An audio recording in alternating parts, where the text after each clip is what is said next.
The last move out we had in that 2-bedroom unit, as of today, we're at $7,500 for lost rental income. So consider the cost of lost rent, cleaning, unit repairs, and marketing the unit. Time is money, so you having to meet people and do showings and then process applications, that's all time that could be spent better elsewhere. Studies from the National Apartment Association say that the average turnover costs are 1 to 2 months' rent in lost income and expenses. So don't think that, oh, well, it is what it is. Treat your tenants well so they only move when they have to, not because they want to. Welcome to Your Landlord Resource Podcast. Many moons ago, when I started as a landlord, I was as green as it gets. I may have had my real estate license, but I lacked confidence and the hands-on experience needed when it came to dealing with tenants, leases, maintenance, and bookkeeping. After many failed attempts, fast forward to today, Kevin and I have doubled our doors and created an organized, professionally operated rental property business. Want to go from overwhelmed to confident? If you're an ambitious landlord or maybe one in the making, join us as we provide strategies and teach actionable steps to help you reach your goals and the lifestyle you desire, all while building a streamlined and profitable rental property business. This is Your Landlord Resource Podcast.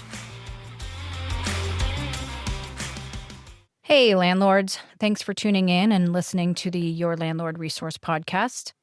My name is Stacy Casella, and I'm here with Kevin Kilroy, who, yes, is my co-host, but he's also my person. And you know what I mean. That one person that you can always depend on to be there, to boost me up, to listen to my crazy-ass dreams and love me no matter what. That's me, a landlord by day and Stacy's person by night. Yeah. And he is here with me by my side to talk about all the landlord stuff that you guys need to know about. Bless his heart. Wait, bless his heart like the Southern people mean it? Or bless his heart like it's a good thing? Wouldn't you like to know? All right, you guys, we're here today to talk about the importance of quote unquote customer service towards your tenants when owning a rental property. And we have said this multiple times, but owning rentals is owning and operating a business. Your tenants are your customers. So treat your customers with the respect they deserve. And in return, hopefully, they will pay rent on time, respect your property, and stay for many, many years. And I want to jump in here and say that some landlords feel that the best way to handle things is to not bother their tenants. We often hear, hey, all we want is that they pay their rent on time, and then if they need something from me, they'll let me know.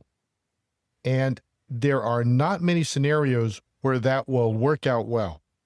And newsflash, most tenants are fine and actually prefer it when the landlord checks on their unit to make sure all is well. I don't know many situations where a tenant would rather deal with mold from an undetected leak or having to find a way to heat their unit when the heater goes out in the dead of winter. You guys, they don't want to be inconvenienced any more than you want to get that unexpected call with bad news, especially at like 4 a.m. The bottom line is that landlords are not only providing housing, they are running a service-based business. Yeah. And I think it's also important to remember that tenants have choices. So based on your marketing, they choose to do a viewing of your unit. Based on how your unit presents itself and how you interact with those prospective tenants, they choose to apply or not. Once accepted, they choose to move forward with the lease and move in or not. We have actually had this happen to us a couple times, and it's really frustrating because you think they applied, they must be interested, and they want to move in. When in reality, they have applied to multiple units and are waiting to see which they get accepted to before actually committing to moving in. Yep. That literally just happened to us a few weeks ago, and it is no fun at all. This was our 2-bedroom unit, and it was brothers moving in together. We were excited to have roommates who, 1, knew each other, and 2, they had lived together before, so there wouldn't be any surprises about how the other one lives or acts, or if they don't keep things clean, or if they're a night owl, or they always have friends over. Yeah, losing those ones stung you guys because we were kind of pissed, to be honest. And that just goes to prove my point that these tenants have the choice to live in your unit or not. And one thing about business owners, especially landlords, is that you will succeed long-term if you treat your tenants like valued customers. So, what does customer service mean when it comes to rental housing? It can lead to lease renewals, fewer complaints, better property care, and there's a better chance they're going to accept a rent increase. Conversely, poor customer service can lead to tenant turnover, property damages, complaints, and a higher vacancy cost. And the last move out we had in that 2-bedroom unit, as of today, we're at $7,500 for lost rental income. So consider the cost of lost rent, cleaning, unit repairs, and marketing the unit. Time is money, so you having to meet people and do showings and then process applications, that's all time that, could be spent better elsewhere. Studies from the National Apartment Association say that the average turnover costs are 1 to 2 months' rent in lost income and expenses. So don't think that, oh, well, it is what it is. Treat your tenants well so they only move when they have to, not because they want to, which is why we are here today to share 5 simple things that landlords can do that will significantly improve tenant satisfaction. Kev, why don't you take number 1? Okay. So one thing that Stacy and I take very seriously is to respond quickly to maintenance requests. And this might sound obvious, but you'd be surprised how many horror stories we hear from tenants. When something goes wrong, they want it fixed yesterday. They don't want you or a service person traipsing through their unit. It's an inconvenience, and they expect it to be handled quickly and professionally. Do you know that the number 1 complaint tenants make is regarding maintenance delays? If your refrigerator's not working, are you okay with waiting a week to get it replaced? Are you good with keeping perishables in a cooler and having to buy ice every day to keep it from spoiling? Or if your heater goes out when the temps are in the 40s, are you good with having to go buy space heaters to only use them for a week or until the HVAC person gets out there to repair it or figure out what parts are needed? If you're not, what makes you think a tenant is? For tenants, anything that is wrong is urgent because they don't want to have to pay for a home with a leaky sink or doors that don't lock. Stacy and I joke that our units are taken care of better than our own home, and it's really not that far off. We deferred so much maintenance to our own personal home because we're always doing work on one of the units to improve them, just so that our tenants are happy and stay on for a while. Other than that one jinxed unit, that no matter what we do there, it has not been successful. Well, I might be too optimistic sometimes, but I really am hoping the apps we're processing now work out and it's all good for once. Yeah, me too. Yeah, because we really need to get that rent rolling in. Right. All right. So when someone contacts you either directly, like a text or email, or through a property management portal like TurboTenant has, please respond quickly. If it's not urgent and it comes through after whatever your set business hours are, like say you get a text that someone's toilet is running at 7 p.m., you can wait until the next morning to respond. Your first response needs to be within 24 hours for a non-emergency request, and you need to show some sympathy about the issue. Keep it simple and respond with something like, "We're sorry you're experiencing this issue. I'll contact my plumber, electrician, HVAC tech, or whoever, and we'll let you know when they are available to get there." If it's you that's going over to evaluate the issue, tell them a window of when you are able to handle it. And let me jump in here really quick. First and foremost, either you or someone who represents you, like for us, it could be our contractor, Jim. If you're sending someone else to work on the unit, Unless they're an actual employee of yours and know exactly how to handle being in someone's home, you or someone you know has to represent your business, even if the tenant's there to meet them. We have had multiple times where our normal person is not available and we send someone new. The tenant says they're happy to meet the tech, so we don't go. And we ended up paying so much more than if we were there to ask questions and get answers about what was going on. We had a plumber we sent out for a gas leak. Pretty urgent, right? And to their credit, they showed up pretty quickly. But then they said that they didn't have the proper tools to do the work.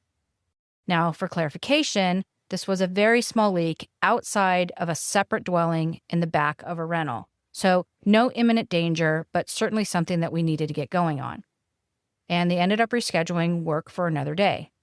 And I kid you not, they showed up and said they needed a shovel and didn't have the one they needed. Then, when it finally gets dug out, they say, "Oh, this job's more extensive than we thought. We're going to need to pull a permit and dig all the way to the front of the house," which was total bullshit. All they had to do was repair the connection that was failing. Now, if Kevin had not been there, who knows what we would have ended up with having to pay. And I will say, we did have to pay hundreds of dollars for this evaluation for a job that was never completed. We ended up calling our regular plumber out to do the repair when they were available. Same thing happened with a washing machine that was leaking. The tenant said, "Oh, you don't have to drive all the way up here. I can meet him." And this was around the time we were getting ready to head out for our son's wedding, so we were like, great. Oh my God, you guys. This guy tried to tell us that he had to repair something that they had already supposedly repaired the year before. And because I keep good records, I was able to call him out on it. And he said, "Well, your tenant must be washing large loads of jeans, so it's too heavy." Now chew on that for a minute. He said, without knowing this tenant or what kind of laundry he does, that he's filling the washer with jeans and that doesn't fall under the guarantee. When he said he had to come back to pull out the washer to get the part so that he can take it to the supply house, I knew we had a problem. So Jim took over from there.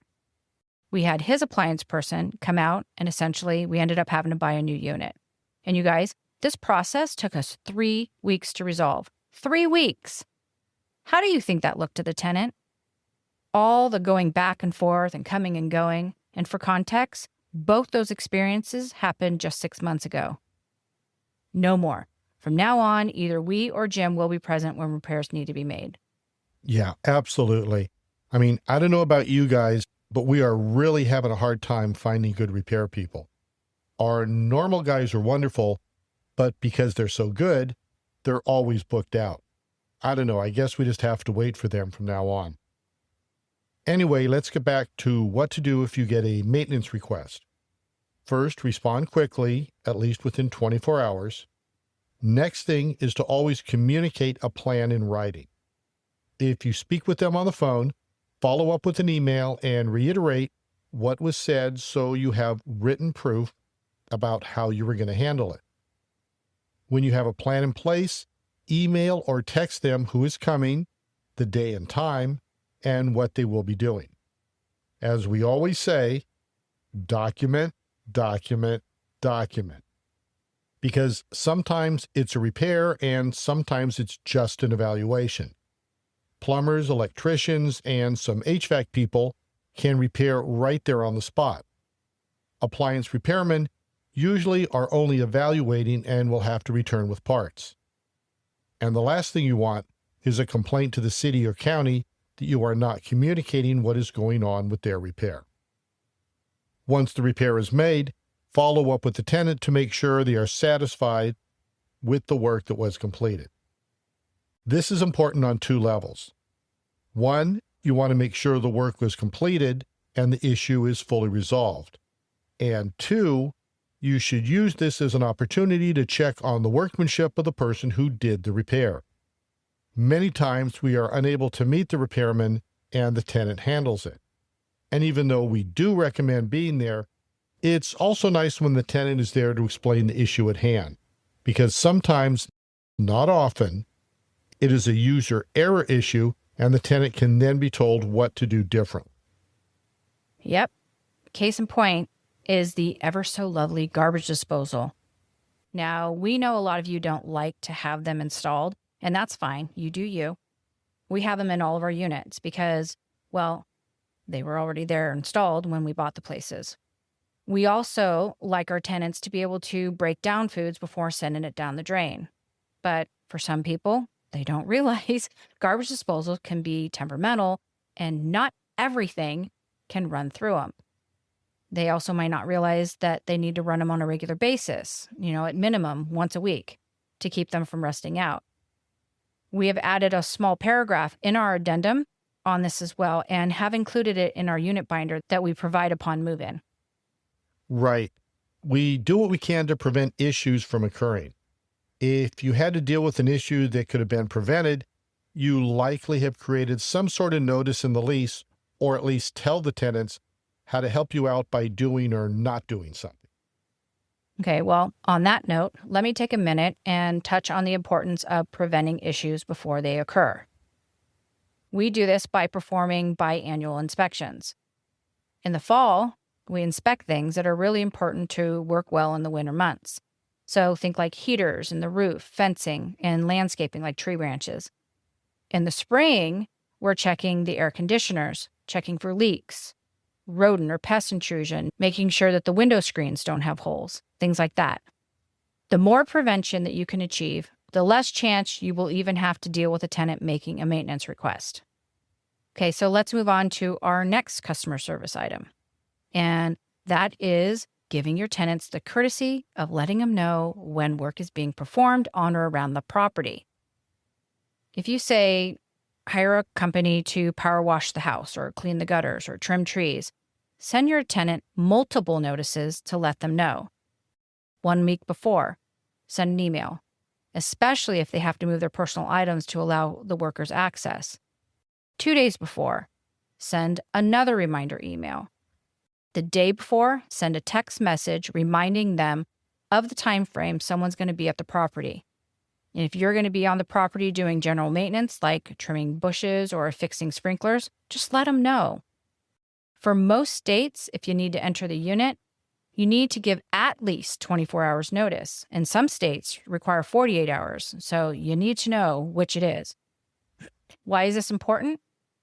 If they work from home, they can be mindful of scheduling meetings around when they might get interrupted, either in person or by sound. If they work the night shift, they need to know their sleep could be impacted.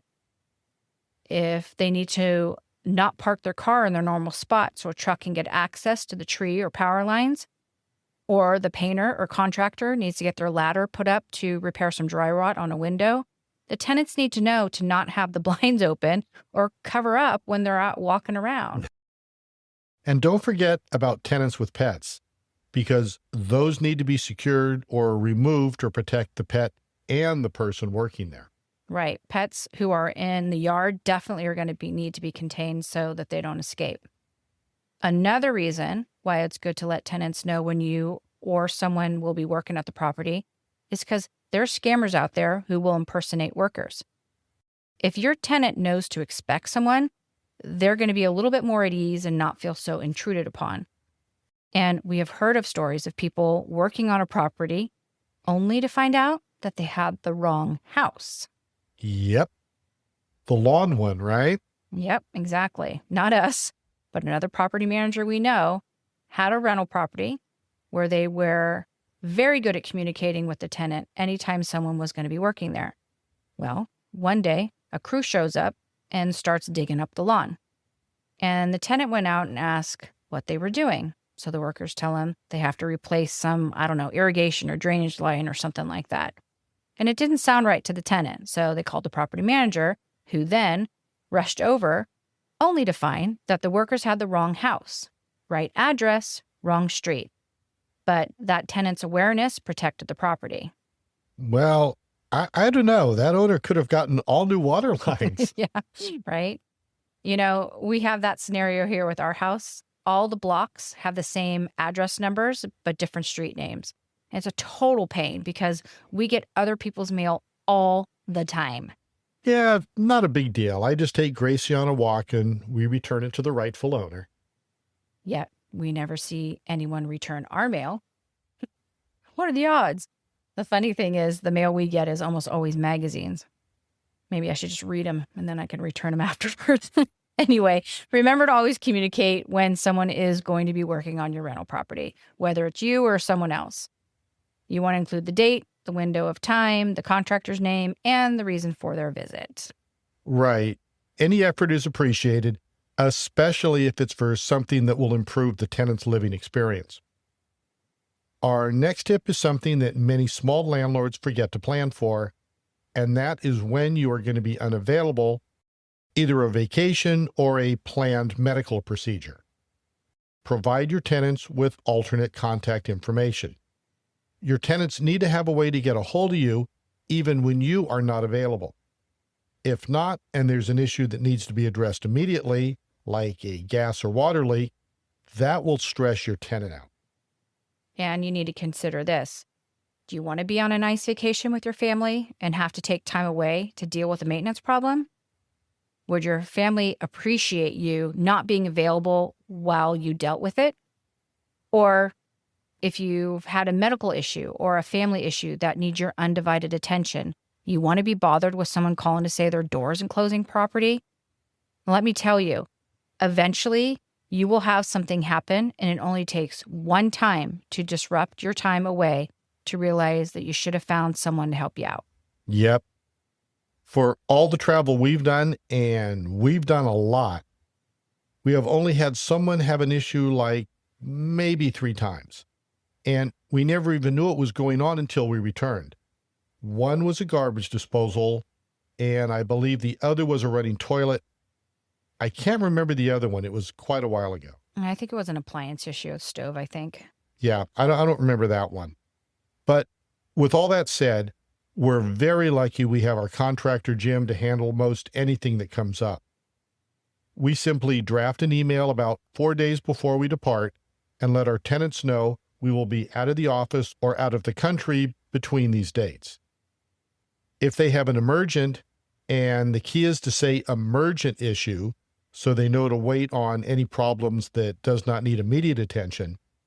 But if they have an emergent issue, they can call Jim, and we give his number. Now, Jim has all of our preferred vendors because most of them are his contacts, and even if they aren't, like our HVAC guy, he has worked with him in the past, so if a heater or AC unit goes out, he can get him out there right away. And in the past, before Jim became such an integral part of our team, we would list out our vendors and ask the tenants to just call them to start the process. These vendors know how we work and will only do what needs to be done to get the problem fixed at that time. If more work is needed later, we would handle that upon our return to the office. Essentially, you guys, you're taking your standard operating procedure for handling a maintenance request and putting it onto the tenant to handle. If you don't want them to handle it, find someone you trust who can do it for you. A friend, your handyman, your realtor, or another landlord that's in the area who maybe you can trust and would do the same for them. Trade vacation coverage. If you're dealing with a family matter, can your spouse or your partner handle fielding calls? And then the two of you find a time to discuss them, and then you can give direction on how you want to handle it. Because you guys, what it comes down to is that you need to have a backup plan anyway, because you never know what can happen. A car accident or a sudden illness for you or a loved one. Remember how Kevin said to do your best to prevent maintenance issues from happening? This is along those same lines. Have a plan in place for someone to step in when you choose to or have to step away. Yeah, the bottom line is that by doing this, your tenants will feel supported. They will know you are responsible and always thinking of their well-being, that you plan ahead and care about their comfort, which is a huge part of customer service, right? And for you, that means you get to avoid frantic calls, delayed repairs, or even worse, escalated property damage that could have been minimal if your tenant had someone to call. It means you get to take time away and avoid the feeling of why now? Or of course when I'm away something happens. Well, if you plan ahead, even if something does happen, you've got your tenants and your property covered. Okay, now let's talk about something that surprises many landlords. Your tenants can help fill your vacancies. So the core concept here is that great tenants often know other great tenants, right? Because people do tend to associate with others who have similar habits. And this means that responsible tenants may be able to refer responsible friends to rent when you have a vacancy. Here's what we do. We offer a flat rate reward based on the size of the unit available. For the studios, it was $50, the one bedroom $75, and the two-bedroom unit yielded a cash bonus of $100. So when a vacancy comes up, we first email our tenants. And full transparency here, we only email ones that are really great. Not the slobs, not the complainers, and absolutely no one who has ever paid us late. We email them what unit is available, the link to the online ad, and we will include our criteria for acceptance in there. So the rental rate, the income requirements, the credit rate range we prefer, occupancy limits, pet criteria, etc. As far as we're concerned, the more applicants, the merrier. We like to have choices because that removes the chances that we drop the criteria we have and lease to someone who, quote unquote, kind of meets them. Less chances of us entering panic mode and renting to the next warm body who applies so we can get that space filled, right? Which we have absolutely done before. I think we can say most landlords have been in that position, and it's no fun. Some other perks to this is if you have a multifamily property or maybe multiple single-family homes in one neighborhood, your existing tenants now know that the unit is vacant, and hopefully they will be more aware of any activity around it. Another thing is most tenants will not refer someone they wouldn't want living nearby, right? So they will only refer those who they know that they get along with and are happy to have living closer to them. For example, like we had a family in a single-family home rental, and nearby we had another similar home come on the market. And we sent out this referral request. And the renters came back and said that they had a sister and her family who wanted to move nearby and they were interested. They qualified and they rented the property for several years. And the kids all went to school together and they helped each other out with taking care of each other. So always check with existing tenants to see if they can refer someone. Because we rather move forward with an applicant who already has a positive rapport with someone who we are already happily renting to and can vouch for their character. And maybe you're wondering how this has anything to do with customer service. Think about the fact that you're showing your tenants that you trust them enough to allow them to refer other great tenants to rent from you. You're involving them in the process in a roundabout way, allowing them some control to basically choose on who their neighbor could be. It's almost like you're bringing them in on the business level. For us, that's the ultimate level of trust, right? Does it always work out? No way, but you don't know until you try. Yeah, it's hit or miss for us, but we always give it a try because you just never know. All right, our last tip for improving your level of customer service to your tenants is to do small gestures that make your tenants feel valued. And you guys, Stacy is really good at this stuff. Stace, talk about the welcome basket we leave for all new tenants. Yep. Okay. Well, I will say that they've changed a little bit from the beginning because we've been doing this now for 15 years.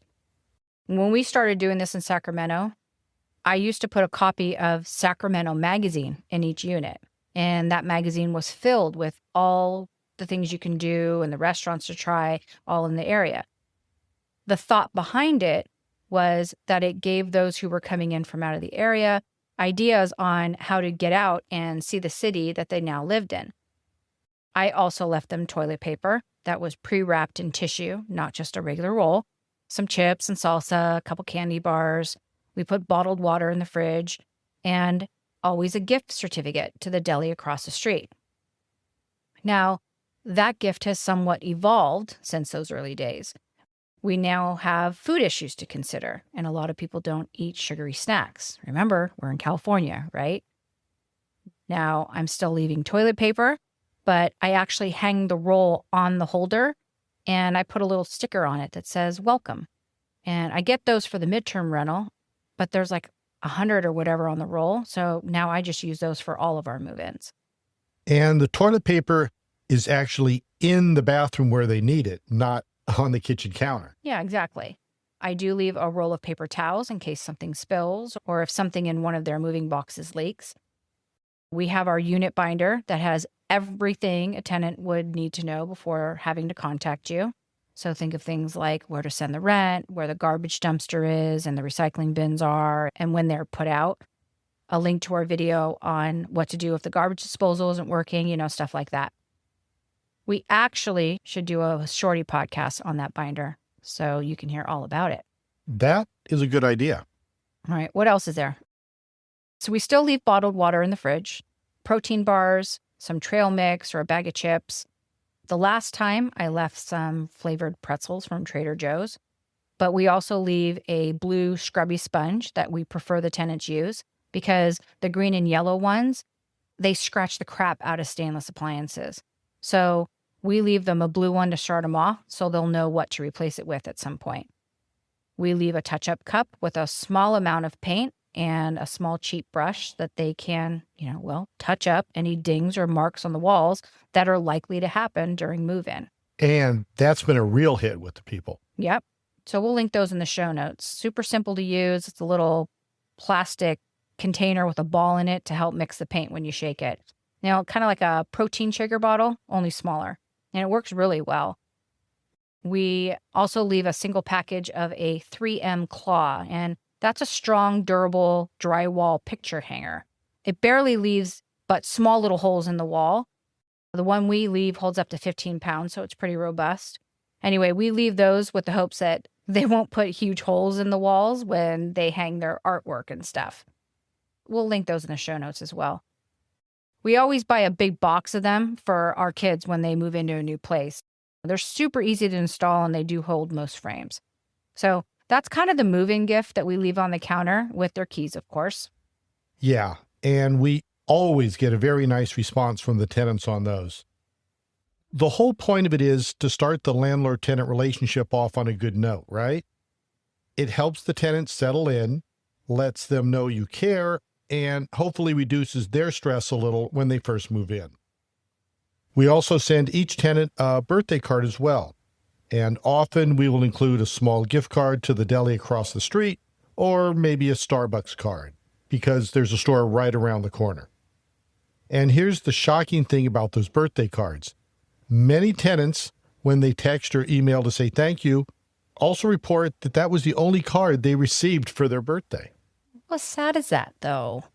I mean, I know physical cards are kind of going by the wayside, but I still love getting a birthday card in the mail. And you guys, I know they're crazy expensive. We don't buy cards that are $5.99. Most places also sell $1.99 or $2.99 generic birthday cards. For like $10, you can buy a pack of all the same cards too, or maybe hit up your local dollar store and buy a few to get you through the year. Set a reminder on your phone to mail it out, and voila, you're done. We also do send a holiday card with a little gift as well. Usually a gift card to a local restaurant for them to get a quick bite. Our Sacramento building is walking distance to a ton of great places, so we select a different one each year, and those are always a hit as well. One thing to note is that the IRS allows businesses to deduct up to $25 per recipient for gifts annually. Now, we usually go over a little bit, but it's still worth it for us. The things we do don't cost much, but they build incredible goodwill and respect with your tenants. And when tenants feel respected, they are more apt to communicate more openly and take better care of your property. Yeah, exactly. There's a whole psychological aspect to gift giving because small gestures signal thoughtfulness. And with so many landlords out there who are scumbags and treat their tenants like they're lucky to have a place to live in their property, We just want our tenants to know that we value and respect them. It also shows professionalism, that we take our business seriously and recognize they are our client and need to be treated nicely. And in return, we hope they're going to pay their rent on time. And like Kevin said, take better care of the rental property. A little hospitality goes a very long way, you guys. All right, before we wrap up here, I want to point out a few tips on communication. Be very clear when you communicate. And when I say communicate, this can be every single thing that transpires between you and your tenant. Use your addendums in your lease to state maintenance procedures and expected response times. Payment rules is another one. Then repeat those things in your unit binder. Tenants appreciate clarity, and the more you can hammer the policies and procedures into their head, the better off all of you will be. When actually communicating with your tenants, even during conflicts, always remain professional. Do not get emotional with them. That's when you lose the battle and likely will say something you will regret. It will make them feel resentful, and that's the opposite of what you're going for. As a professional landlord, you need to protect both your reputation and your legal position. And the last thing I want to say about communication is to treat all tenants consistently. Create email verbiage and use the same template for everyone. This follows fair housing and also makes you appear to be more professional. Yeah, you guys should check out an episode that we did called Essential Communication Methods Every Landlord Should Know. It's episode 87. You can go to yourlandlordresource.com/episode 87 to give it a listen. We'll link that in the show notes as well. Okay, let's set up a quick recap of what we discussed today. Number 1, respond quickly to maintenance requests. Always get back to them with something within 24 hours. Number 2, notify tenants when work is happening on the property. They need to know so they are not caught off guard at the last minute. 3, provide an alternate contact when unavailable. This is as much for you as it is for them. Number 4, offer tenant referral incentives. This really is mostly for multifamily rental property owners, but always something for all landlords to consider doing, even if it's replacing the outgoing tenant. Number 5, use thoughtful gestures like welcome baskets and birthday cards. These are actual physical gestures that show your tenant that you've given thought to their happiness, and they go a really, really long way. And I think the thing that we want you to walk away with today is that great landlords do more than collect rent. They build relationships, they provide a service, and if done right, you can create a positive living experience for your tenants. Because when tenants feel valued, they tend to stay living in your rental longer, they care more about your property, and if you use a referral system, they might recommend you to others when you have a vacancy. Customer service in rentals isn't about being perfect, you guys. It's about being responsive, respectful, and thoughtful. All right, so that's our show for today. Thank you so much for taking time out of your busy schedule to listen to what we have to say about improving customer service with your rental properties. We are very grateful and humbled to be able to share what we know to help you in your journey. Now, if you enjoyed this episode and got some helpful information out of it, would you help us out by leaving a review? We would really appreciate it. Even sharing the podcast with another landlord that you know, that would be great. If you want to hear more, follow or subscribe to the podcast so that each week the episodes are downloaded right to your favorite podcast platform. And we'd love to stay in contact with you. If you have a question or want to suggest a subject for a podcast, you could text us at 650-489-4447 or email us at Stacy@yourlandlordresource.com. That's Stacy with an IE, or Kevin@yourlandlordresource.com. We'll link those in the show notes too. I think that's about it. Thanks again, and until next time, you've got this, landlords.